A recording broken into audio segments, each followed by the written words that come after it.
तो last video में हम लोगों ने किया था आपका साइन रूल, कोसाइन रूल। तो अगर मैं आपको एक क्विक रिकैप दे देती हूँ कि हमने लास्ट टाइम क्या क्या किया था। हमने ट्राइंगल्स देखे थे, कितने टाइप्स के होते, कंडीशंस क्या थी उनके लिए, acute, obtuse and right angle triangle के लिए क्या कंडीशंस होती हैं, रेंज हम कैसे फाइंड आउट कर सकते हैं, अगर हमें दो साइड गिवन हो तीसरे साइड्स का रेंज हम कैसे फाइंड आउट कर सकते हैं, राइट। फिर हमने वहाँ पे देखा था अपना sine rule and cosine rule. वैसे अगर मैं आपको बोलूं तो साइन एंड कोसाइन रूल के इंडिविजुअल क्वेश्चंस कम बनते हैं, लेकिन जैसे मैंने पहले ही बोला था वो बहुत इंपॉर्टेंट टॉपिक है, तो उसका यूजेस हमारे बाकी के क्वेश्चंस में काफ़ी जगह पे यूज़ आ जाएगा। ठीक है, तो जब मैं वैसे यहाँ पे आज 5-6 क्वेश्चन डिस्कस करने वाली हूँ साइन एंड कोसाइन रूल पे, ताकि आपको एक बार क्लियर पिक्चर आ जाए कि यूज़ कैसे करते हैं।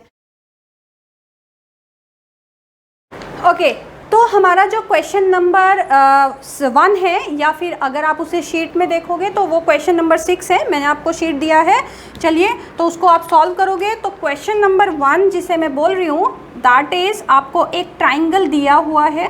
ट्राइंगल में ये एंगल आपको गिवन है 45 degree, this angle is 75 degree and B और सी का वैल्यू दिया है आपको 4 सेंटीमीटर, दिस इज ए। और आपको साइड फाइंड आउट करनी है ए सी का वैल्यू। ठीक है बच्चे, जब भी आप ये देखो यहाँ पे कि आपको एक एंगल गिवन है, एक साइड गिवन है, हमने सोचा मैम ने कुछ सिखाया था हमें कि हमें जब साइड्स वगैरह साइन और कोसाइन रूल शायद यहाँ पे अप्लाई हो जाए। जब आपको दो एंगल्स और एक साइड दे दे तो उसके लिए साइन रूल काफ़ी ज़्यादा ईजी हो जाता है। आप बोलोगे मैम दो एंगल्स कहाँ गिवन है, हमें दो एंगल्स गिवन है। बच्चे किसी भी ट्राइंगल में एक एक्सटीरियर एंगल प्रॉपर्टी होती है।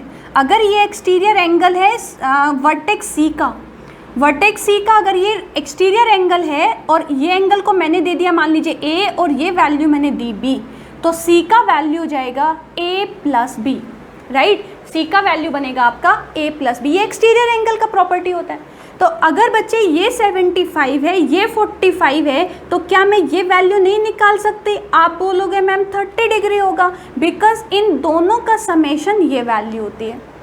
ठीक है, अब बहुत सिंपल है, अब मुझे ए सी फाइंड आउट करना है, सिंपल आप अप्लाई कर दीजिए साइन रूल। साइन रूल क्या होता था? साइन जो भी आप एंगल ले रहे हो उसके अपोजिट वाली साइड, यहाँ पे जो दूसरा एंगल आपने लिया मान लीजिए साइन बी, तो उसके अपोजिट वाली साइड। आप ए बी सी में कंफ्यूज नहीं होगे, आप सिंपल ये देखोगे जो एंगल लिया है साइन के साथ उसके अपोजिट वाली साइड आपको लेनी होती है।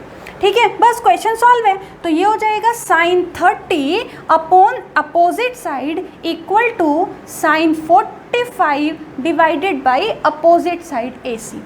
ठीक है, साइन 30 का वैल्यू 1/2 ये हो जाएगा इंटू 4 में, साइन 145 का वैल्यू 1/√2 ये हो जाएगा आपका ए सी में। 2 से ये आप कैंसिल करोगे, ठीक है, तो ये बन जाएगा √2। तो ए सी का वैल्यू बच्चे कितना आ जाएगा? ए सी का वैल्यू जाएगा आपका 4√2। ठीक है, ठीक है, तो आई थिंक आप लोगों को ये आंसर समझ में आया है। अब हम अपना स्टार्ट करेंगे सेकेंड क्वेश्चन कि उसमें हम कैसे रूल अप्लाई करेंगे। सेकेंड क्वेश्चन डिस्कस कर रही हूँ यहाँ पे सेकेंड क्वेश्चन। तो बच्चे मेरा सेकेंड क्वेश्चन है, मुझे एक ट्राइंगल गिवन है, मुझे ट्राइंगल गिवन है ए बी और C. This angle is 30 degree, this side is 12 and this side is 4√3, this side is 4√3। और आपको एंगल फाइंड आउट करना है, आपको एंगल फाइंड आउट करना है बी का वैल्यू, आपको एंगल फाइंड आउट करना है बी का वैल्यू। मैंने सोचा कि हम b का वैल्यू कैसे फाइंड आउट कर सकते हैं। हम b का वैल्यू, मैंने क्या बोला था, जब आपको यहाँ पे दो एंगल और ये साइड की बात की है, तो क्या हम यहाँ पे साइन रूल नहीं लगा सकते? आप बोलोगे मैम यस लगा सकते हैं, बिकॉज अगर मैं sine 30 upon 4√3 and sine b upon 12 की बात करूँ तो डेफिनेटली हम b फाइंड आउट कर सकते हैं। इसके बाद मैं आपको एक अच्छे वाला कंसेप्ट भी बताऊंगी, लेकिन पहले यहाँ पे साइन रूल पे ध्यान दो, साइन रूल पे ध्यान दो। तो अगर बच्चे मैं यहाँ पे साइन रूल लगाऊं तो ये हो जाएगा sine 30 divided by 4√3, sine A upon A. आपको ए में कंफ्यूज नहीं होना है, आपने जो एंगल आपने लिया उसके अपोजिट साइड आपको लेनी है, जो एंगल आपने लिया उसके अपोजिट साइड आपको कंसिडर करनी है। Okay, clear? I hope you got my point. Equals to ये हो जाएगा साइन बी। साइन बी का वैल्यू हमें नहीं मालूम, वही तो हमें फाइंड आउट करना है, अपोजिट साइड। तो sine B upon opposite side, sine B upon opposite side, तो ये हो जाएगा आपका 12। ठीक है, साइन 30 का वैल्यू बच्चा हमें मालूम होता है, और मालूम नहीं है तो याद करो साइन 30 का वैल्यू 1/2, क्योंकि साइन कोस टेन इन सब के स्टैंडर्ड वैल्यू काफ़ी बार यूज़ होगी, काफ़ी बार यूज़ होगी। तो 1/2 into 4√3 equals to sine B divided by 12। अगर आप इसे 4 से इसको कट करते हैं तो 3 हो जाएगा, तो साइन बी का वैल्यू कितना होगा, साइन बी का वैल्यू हो जाएगा 3/2√3, और √3 से इसको कैंसिल करोगे तो ये आ जाएगा आपका √3/2। और जैसे हमने √3/2 देखा तो हमारे माइंड में क्लिक हुआ, यार √3/2 किसका वैल्यू होता है साइन में? साइन में वैल्यू होता है 60 डिग्री का। साइन में किसका वैल्यू होता है? 60 डिग्री का। तो दैट मीन्स हम बोल सकते हैं B is equal to 60 degree, B is equal to 60 degree. कुछ क्लिक हुआ माइंड में? जब हम यहाँ पे राइट एंगल ट्राइंगल की प्रॉपर्टी बोलेंगे तब आपको इसको और भी शॉर्ट वे में यहाँ पे सोच सकते हो। कुछ बच्चे सोच भी लिए होंगे, जैसे देखो मैं यहाँ पे डिस्कस करती हूँ। अगर हमारे पास एक एंगल है, ये बच्चे था 30 डिग्री, आपको ये दिखाई नहीं दिया क्योंकि ये ट्राइंगल मैंने राइट एंगल ट्राइंगल जैसा बनाया ही नहीं। मैं बार बार रिपीट करती हूँ कि ज्योमेट्री में आपको फिगर पे नहीं जाना है। उस फिगर में कई बार ऐसा लगेगा कि वो 90 है बट वो एक्चुअली होगा नहीं, और वो होगा बट लगेगा नहीं। तो आपको जो स्टेटमेंट में मेंशन है उस चीज़ पे आपको ध्यान देना है। ठीक है, तो अगर बच्चे 30 डिग्री के सामने की वैल्यू 4√3 थी और दिस वैल्यू वॉज 12, तो क्या मैं इसको 4×3 नहीं बोल सकती थी? और 4×3 का क्या मतलब हुआ? 4×3 का मतलब हुआ 4√3 इंटू √3। दैट मीन्स अगर 30 के अपोजिट वाली साइड 1 है और एक एंगल के सामने वाली वैल्यू √3 है, तो इन दोनों में रिलेशन 30 और 60 का होगा। जब मैं आपको राइट एंगल ट्राइंगल डिस्कस करूंगी तब तो आप डायरेक्ट भी बोल सकते हो, लेकिन सारे क्वेश्चन में ये अप्लाई नहीं होगा। 30, 60 वाले में या फिर 45 वाले में हमें पता होता है, तो हम साइन रूल से फटाफट आंसर निकाल सकते हैं। तो B इक्वल्स टू 60 डिग्री क्या होगा? क्लियर? आई होप फिर से आपको क्लियर हुआ कि साइन रूल आपको कहाँ पे अप्लाई करना है। साइन रूल आपको कहाँ पे अप्लाई करना है? हमें एंगल B का वैल्यू चाहिए था, हमें हिट हुआ कि मेरे पास एक एंगल है, अपोजिट साइड है, मुझे दूसरा एंगल फाइंड आउट करना है, मेरे पास अपोजिट साइड गिवन है। That means we can apply the sine rule. Okay, clear? तो आई होप ये वाला क्वेश्चन भी क्लियर हुआ होगा। चलिए मेरा क्वेश्चन नंबर 3। क्वेश्चन नंबर 3 बड़ा ही अच्छा क्वेश्चन है। क्वेश्चन नंबर 3 है आपको एक यहाँ पे एक ट्राइंगल गिवन है। मैं ये भी यहाँ पे क्लीन कर देती हूँ ताकि आपको कंफ्यूजन ना हो कि ये क्या था। ठीक है, क्वेश्चन नंबर 3 में आपको गिवन है, बहुत प्यारा, बहुत सिंपल क्वेश्चन। 120 डिग्री गिवन है एंड दिस इज के एंड दिस इज के।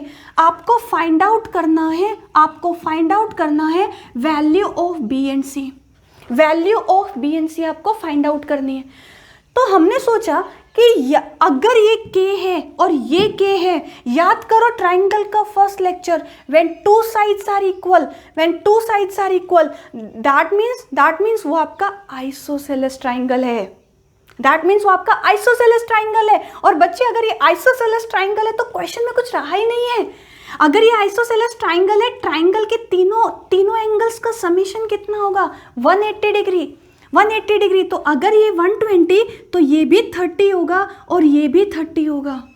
और जब हमें एंगल्स मालूम है तब तो हम फटाफट साइन रूल अप्लाई करेंगे। तो ये हो जाएगा आपका sine 120 divided by B into C is equals to sine 30 is equal to K। और साइन 120 कितना होता है? साइन 120 अगर मैं इसको अलग से सॉल्व करूं तो साइन 120 को आप लिख सकते हो 180 minus 60 and 180 minus theta. Trigonometry में हमें सिखाया जाता है 180 minus theta sine theta, 180 minus theta sine theta second quadrant में। तो साइन थीटा मतलब साइन 60, तो sine 60 upon B C and sine 30 upon K, sine 30 upon K. Sine 60 का वैल्यू कितना हो जाएगा, तो बेसिकली बी और सी का वैल्यू आ जाएगा K into sine 60। Sine 60 is √3/2 divided by sine 30 1/2, 2 और 2 कैंसिल, तो ये वैल्यू कितनी आ जाएगी, बी और सी का वैल्यू कितना आ जाएगा, √3 इंटू के। ठीक है, फिर बच्चे देखो मैं तो यहाँ पे हर एक स्टेप बाय स्टेप करती हूँ, स्टेप बाय स्टेप, ताकि आपको बहुत अच्छे से समझ में आ जाए। कहीं आप ऐसा ना सोचो ये स्टेप कहाँ से आया, लेकिन आपको हर एक, देखो मैंने यहाँ पे साइन 120 लिखा, आप जब एक्चुअल एग्जाम में जाओगे तब तक तो आपको साइन 120 का वैल्यू याद होगा। 120 is 180 minus 60 and sine 60 is √3/2, तो आप डायरेक्ट यहाँ पे √3/2 डायरेक्ट आप ये स्टेप लिख सकते हो। तो it's totally depend on you कि आपने किस लेवल का प्रिपरेशन किया है, क्या आपको साइन 120 से ये स्टेप्स में जाना है या आप डायरेक्ट लिख सकते हो। कुछ बच्चे ऐसे जाएंगे, कुछ बच्चे डायरेक्ट यहाँ से आएंगे और कुछ बच्चे डायरेक्ट यहाँ पे आएंगे। ठीक है, आप लोग जब बोलते हो कि एग्जाम लेंदी था, ठीक है, कैलकुलेटिव था, नहीं कैलकुलेटिव नहीं था, आपने उस लेवल तक का प्रिपरेशन नहीं किया था। ठीक है, तो आपको सोचना है कि आपकी कैलकुलेशन आपको शॉर्ट कैसे करनी है। बच्चे एग्जाम में कोई शॉर्टकट नहीं होता, शॉर्ट लॉजिक्स होते हैं, आपके माइंड होता है, आपको कितना शॉर्ट अप्रोच वहाँ पे अप्लाई करना है, लेकिन वो सिर्फ प्रैक्टिस से आता है। ठीक है, चलिए, तो आई होप क्वेश्चन नंबर 3 भी आपको सबको क्लियर है।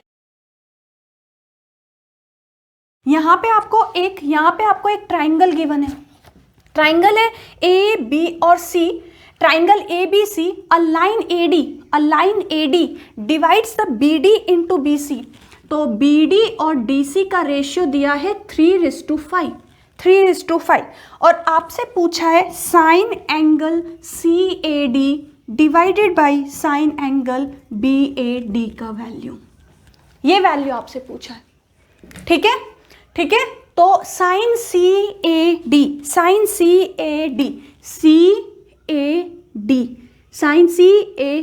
मान लो इस एंगल को मैंने लिख लिया थीटा एंड साइन BAD, इसका वैल्यू मुझे लिख लिया यहाँ पे अल्फा।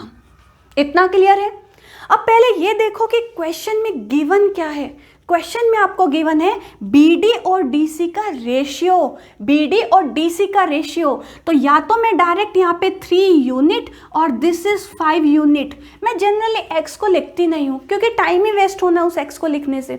ठीक है, क्योंकि मैंने यूनिट लिख दिया, अल्टीमेटली हो सकता है वो कैंसिल हो जाए, क्योंकि अगर बच्चे वो कैंसिल नहीं होगा तो फिर क्वेश्चन नहीं बन पाएगा, क्योंकि किसी ने x माना होगा, किसी ने k माना होगा, किसी ने y माना होगा। ठीक है, तो ये रेशियो गिवन है, तो मैंने इसको लिखा unit, 3 unit and this is 5 unit. अब हमने थोड़ी देर सोचा तो हमने सोचा कि साइन CAD कैसे आएगा। This is not a right angle triangle कि हम यहाँ पे ट्रिग्नोमेट्रिक फंक्शन अप्लाई कर सकते हैं। आप यहाँ पे ट्रिग्नोमेट्रिक फंक्शन कैसे अप्लाई कर सकते हो, परपेंडिकुलर, हाइपोटेनियस और बेस वाले, जब तक ये राइट एंगल ट्राइंगल नहीं है। और उसने सिंपल दिया AD इज अ लाइन, ठीक है, वो कोई भी लाइन हो सकती है। तो हमने सोचा एक काम करते हैं, AD और ये वैल्यू मुझे गिवन है, तो अगर मैं ट्राइंगल ABD की बात करूं, अगर मैं यहाँ पे ट्राइंगल ABD की बात करूं, तो ट्राइंगल ABD, ट्राइंगल ABD में बच्चे क्या होगा, ट्राइंगल ABD में आपकी वैल्यू जाएगी यहाँ पे, और आपको शायद साइन अल्फा और हाँ ये वैल्यू और गिवन है, सॉरी, क्योंकि जब तक ये वैल्यू नहीं गिवन होती तब तक नहीं कर सकते थे। B का वैल्यू 60 और C का वैल्यू 45 भी आपको क्वेश्चन में गिवन है। अब तो हमारे क्वेश्चन में कुछ रहा ही नहीं है, अब तो हमें समझ में आ गया कि आपको 2 एंगल साइड्स वगैरह गिवन है, तो हम यहाँ पे साइन रूल अप्लाई कर सकते हैं। तो साइन रूल क्या हो जाएगा हमारा, साइन BAD में साइन 60 अपोजिट साइड, इसके अपोजिट साइड कौन सी है बच्चे, B के अपोजिट साइड है आपका AD। ठीक है, और अब हम लगाएंगे sine alpha and divided by opposite side 3 unit. आप बोलेंगे मैम 3 नहीं है, हाँ मैंने भी बच्चे 3 यूनिट ही बोला, मैं x नहीं लिख रही, आपकी मर्जी, आप x लिख सकते हो। ठीक है, तो यहाँ से यहाँ से फर्स्ट इक्वेशन आ गई। अब मैंने ट्राइंगल लिया ADC, कौन सा ट्राइंगल, A D और C। आप वही ट्राइंगल टारगेट करो जिसका एंगल आपको चाहिए, वही एंगल टारगेट करो जो आपको एंगल चाहिए। मुझे एंगल चाहिए साइन थीटा, तो मैं कौन सा ट्राइंगल फोकस करूंगी, ए डी और सी। तो ट्राइंगल ADC में क्या हो जाएगा, यहाँ पे sine 45 upon AD, sine 45 upon AD equals to sine theta upon opposite side, second equation. अब अगर आपने इतना काम कर लिया है तो आपका 95% क्वेश्चन सॉल्व हो गया है, आपका 95% क्वेश्चन सॉल्व हो गया है। अगर आपने ये सोच लिया था कि साइन रूल अप्लाई होगा तो आपका 80% क्वेश्चन सॉल्व हो गया था। हमें बस ये हिट हो जाए कि लगना क्या है, अप्लाई क्या करना है, क्वेश्चन सॉल्व हो जाता है बच्चे। आगे तो कैलकुलेशन है। अब हम क्या करेंगे, अब हम इन दोनों इक्वेशन को डिवाइड कर देते हैं। डिवाइड करेंगे तो AD और AD कैंसिल हो जाएगा, तो ये बनेगा आपका sine 60 upon sine 45 is equal to 5 ऊपर जाएगा, तो 5 sine alpha upon 3 sine theta. और आपको वैल्यू क्या चाहिए थी, साइन CAD, मतलब अगर मैं यहाँ पे लिखूं तो sine theta upon sine alpha का वैल्यू आपको चाहिए था बस। तो ये हो जाएगा हमारा sine 60 is √3/2 and sine 45 is 1/√2 equals to 5/3 sine alpha upon sine theta. ठीक है, आप इसको थोड़ा सॉल्व करोगे तो ये कैंसिल होके बन जाएगा √2। बस साइन थीटा इधर ले आओ, बिकॉज हमें चाहिए sine theta upon sine alpha. मैंने sine theta sine alpha reverse किया तो ये हो जाएगा आपका sine theta sine alpha 5/3 into, अब ये √3/2 था उधर जाके, क्योंकि देखो ये वैल्यू कितनी थी, ये वैल्यू थी √3/2, ये वैल्यू उधर जाएगी तो कितना हो जाएगा √2/√3। देखो अगर आपको क्लियर नहीं हुआ है तो मैं यहाँ पे एक स्टेप और लिख देती हूँ। अगर आप यहाँ पे बच्चे लिखते हो 5/3 sine alpha upon sine theta equals to √3/√2, √2 इधर ले आई, √3 इधर, साइन थीटा इधर, साइन एल्फा इधर, बस रिवर्स करना है आप तो। ठीक है, तो हमारा आंसर हो जाएगा 5√2 अपॉन 3√3, और यही हमें फाइंड आउट करना था।